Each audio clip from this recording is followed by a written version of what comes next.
Well, I've had my Stihl FS70R weed whacker for 6 years now. Look at that beauty.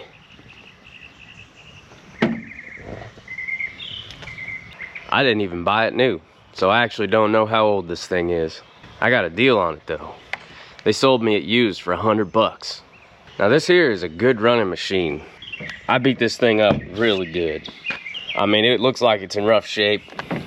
I thrashed this thing around. It's seen some days, but it still works every time. Let's fire it up. Cold start. I have to just prime it a little bit. Maybe put it on some choke and just see if it starts. Look at that. It might sputter a little bit. See, once I get this thing running, I kind of have to, once I get it running, get the trigger a little bit.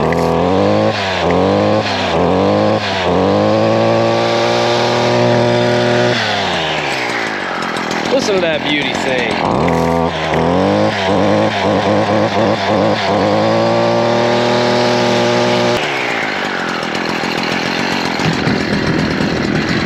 I like to get a can of 2-cycle oil that mixes with a gallon. But instead of putting a full gallon of gas in here, I'll fill it maybe 3/4. It seems to run a lot better when the mixture has a little more oil in it. Now, I've never had a problem getting this thing to start, even in the winter, even cold temperatures, low as 20 degrees. I've never had an issue. It might take a minute in the winter, but she starts up every time. Now, I tend to run a really thick string on this thing. This here is some of the thickest string that I could find.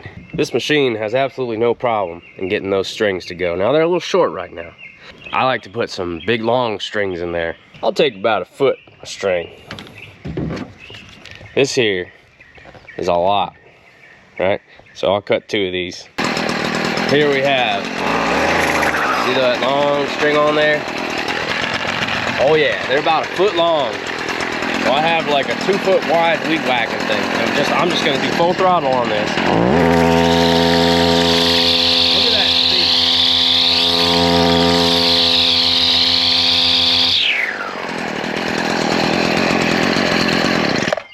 As you can see, at full throttle, this machine has no problem with them long strings. But let's test it out in something that actually matters.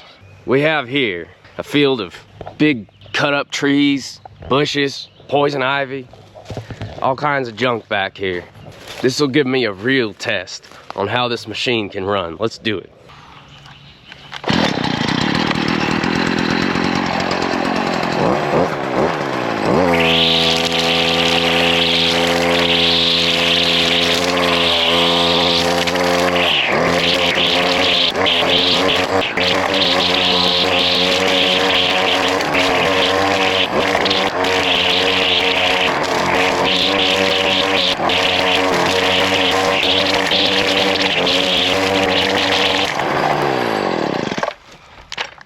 Well, as you can see, I'm able to put long, thick string on this thing, overload it, full throttle it, and it's still got plenty of juice behind it. Quite simply, this thing never fails. It just starts up every time I need it to. I beat it up every year, year after year. It still runs like a dream. If I ever break it, I'm just gonna go buy another one. I'll buy it used. Heck, for $100 used 6 years ago, and after me beating that weed whacker up so much, and it still works like a dream, that's a winner. You can't beat that. I give it 10 out of 10.